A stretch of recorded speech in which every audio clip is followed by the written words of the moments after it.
الثانوية العامة هي الغول اللي الكل بيخاف منه سواء طلبة أو أهالي، واكتسبت قيمتها من جوانب كتير جدا منها اجتماعية اقتصادية وسياسية. بس هل هي دلوقتي بنفس قيمتها زمان؟ ده اللي هنناقشه النهارده في مراجعتنا لفيلم اي يو سي. بيبدأ الفيلم بداية ذكية جدا وهي أهوال الثانوية العامة المعتادة من زمن الزمن، ثم بيبدأ في تقديم الأبطال الثلاثة منهم اللي أبوه بيتلكك له عشان المصاريف واللي ما بيفهمش حاجة من المنهج، بركيلي يلا انا حمار وغبي. واللي متوفر له كل سبل الراحة لكنه لسه مراهق. وفي يوم الامتحان التلاتة بيغشوا كل واحد على حسب طبقته، أما في انتظار النتيجة بنتعرف على شخصيات الشباب دي، وبصراحة التلاتة بينهم كيمياء عظيمة ولاقطين جو الشباب بالظبط، ومساعدهم مساحة الحرية اللي موجودة في الفيلم. فهتلاقي هزار الشباب اللي هو دايما إيحاءات واللي انت لابسه ده دوجي ستايل. حتى وصلت للأهل أحيانا.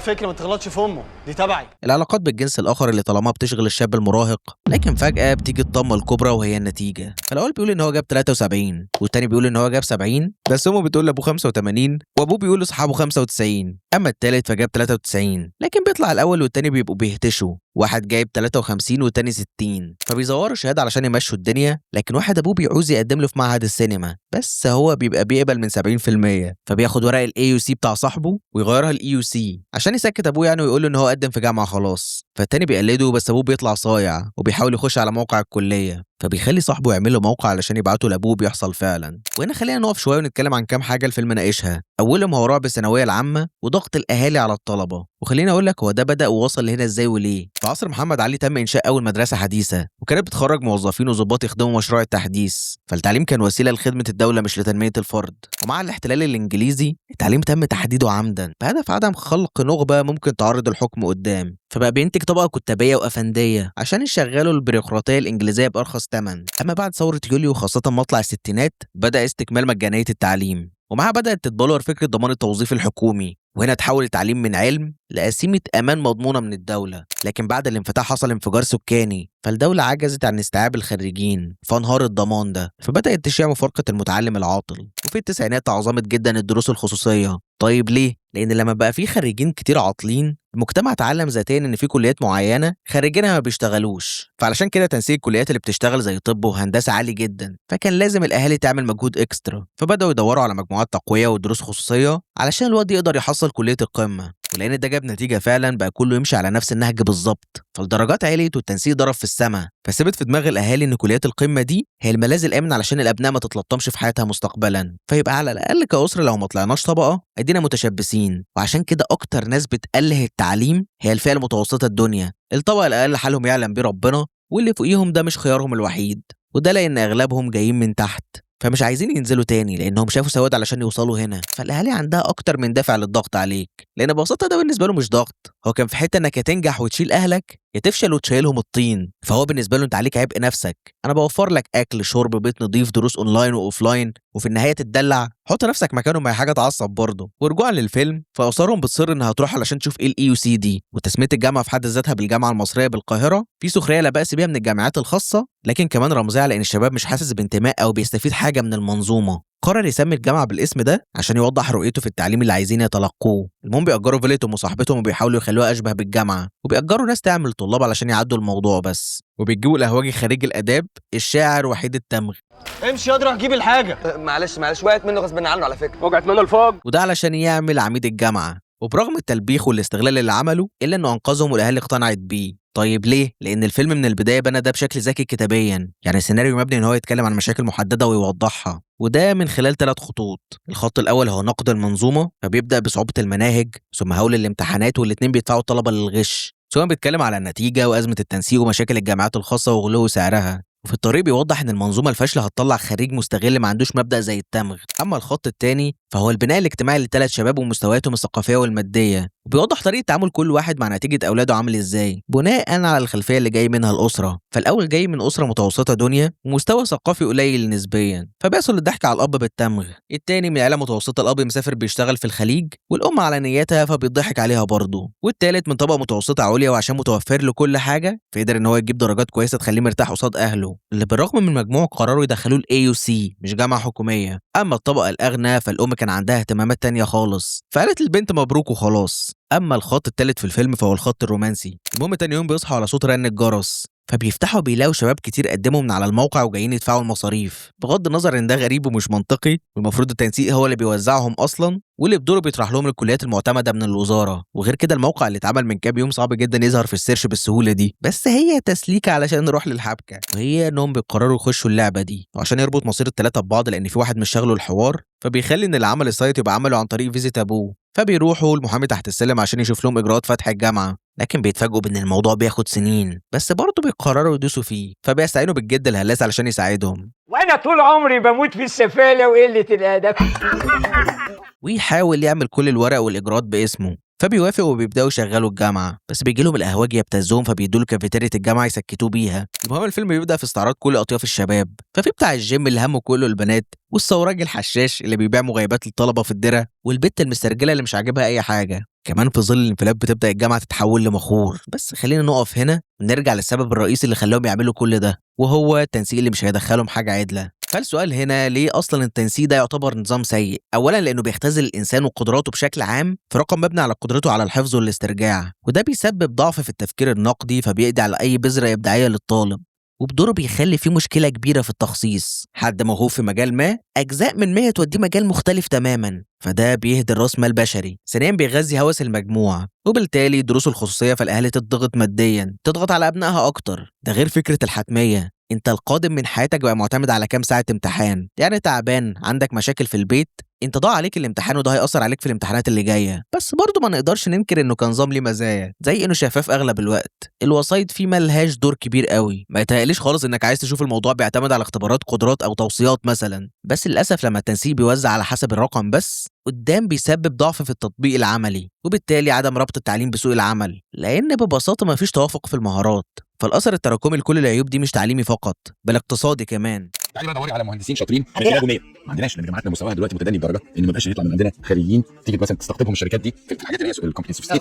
لا مهندسين قاعدين قطعوا بالمليان، والحاجات اللي هي بيسك مليان ومليان ناس كويسه، انما الحاجات اللي هي كانت محتاجه اصلا هو في المدرسه يكون اتعلم كذا، وان يكون راح جامعه فيها مثلا 50 60 طالب في الحصه، ويقعد الاستاذ في المعمل يشرح لهم القصص دي تشتغل زي مش الكلام ده خلاص. نظام حفظ، مهارات ملهاش علاقه بسوق العمل، مفيش منفس للابداع، كلهم بيغذوا اقتصاد منخفض القيمه ضعيف الابتكار والانتاجيه. فاللي هيجي يستثمر عندك هيطلع يشتكي من قله جوده الايد العامله المتعلمه، فبالتالي الشركات هتطلب وظائف منخفضه المهاره، فميبقاش في حافز لرفع المهاره دي اصلا عند الشخص، فتنخفض جوده الاستثمار، ويبقى عندك تجميع مش تصنيع، ما يتصنعش عندك الكترونيات او شيء له علاقه بالتكنولوجيا، فبالتالي الاقتصاد يفضل واقع، فالكوادر اصحاب المهارات المميزه يهربوا ويهاجروا لانهم مش هيتقدروا في المناخ ده. كلها حلقات مفرغه جوه بعض.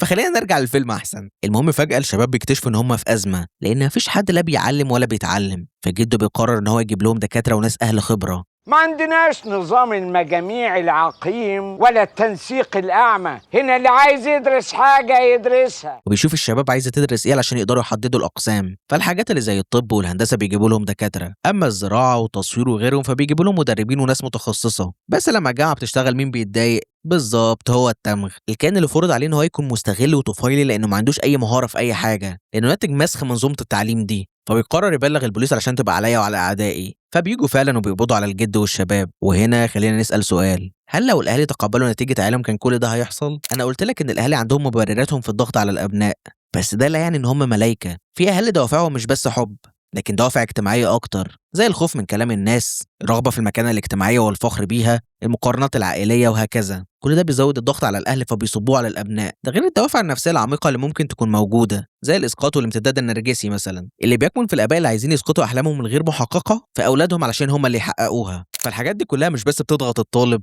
لا هي بتخلق عنده مشكله نفسيه كبيره، وهي ان تقديره لذاته يبقى مشروط بالانجاز. والمشكله ان المجتمع بيعزز ده للراجل اكتر تحديدا. باختصار بيبقى عنده شعور داخلي انه كانسان لازم يعمل حاجه علشان يتحب، ما بيحسش ان هو كفايه. وعشان كده ناس كتير لما بتسقط في الثانويه ما بتحسش انها مجرد فشلت في امتحان، هي بتحس انها فشلت كانسان، فبتبدا تفكر في انهاء حياتها. وبيدعم ده ان في لحظات الازمات بيحصل انكماش في المجال الادراكي اللي بيخلي تفكيرك ضيق ويشوف ان دي نهايه الحياه. فلو انت في الحته دي لاي سبب، اعرف ان دماغك بتسوحك وبتضحك عليك يعني. ورجوعا للفيلم، فالشباب والجد بيتم التحقيق معاهم وبتوصل القضيه للمحكمه، فبيحاول الجد يوضح بمونولوج سيء جدا ان كل اللي كان في نيتهم هو ان الشباب دول يتعلموا صح، والطلبه بياكدوا ان ده حصل فعلا. فده بيسهل على الدفاع لما يجي يترافع، وبينجح انه يجيب لهم اخف عقوبه وهي سنه مع ايقاف التنفيذ. لكن بيتم ضم الجامعه للوزاره، فبتبقى زيها زي اي جامعه تانية بنفس نظام التعليم اللي فيه تعسيف وتهديد بإشراك كتاب الدكتور والا السقوط، في حين ان الفيلم بيظهر لك ان ده محلش مشكله الطلبه ولا هز باخلاقهم. فلسه سائر الحشاش بيمارس مهامه، والواد الفورمه كل ما يشغله هو الجنس الاخر والخناقات، والتمغ المستغل كان مناسب للبيئه دي، وتقريبا بقى هو الفائز الوحيد، في حين ان عميد الجامعه ما بيهموش الوضع السيء للمكان وبيتكلم مع حد اعلى منه بكلام كله شعارات.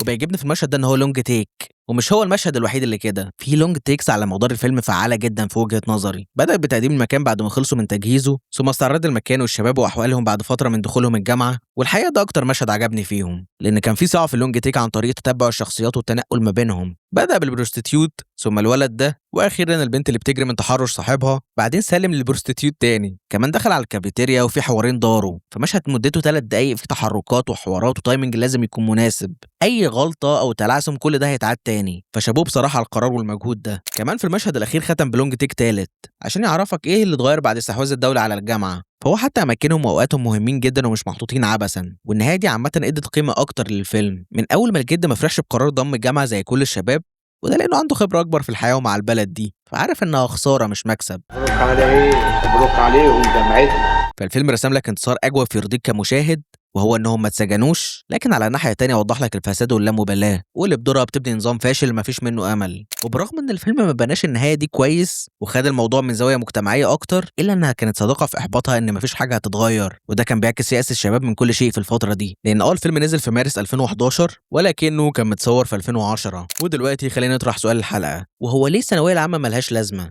او بالاحرى اهميتها اقل بكتير من الهايب اللي عليها؟ من بعد التطور التكنولوجي اللي حصل في العالم كله، نظريا الشهادات الجامعيه بدات اهميتها تقل، وده مش علشان سبب واحد لكن لعده اسباب.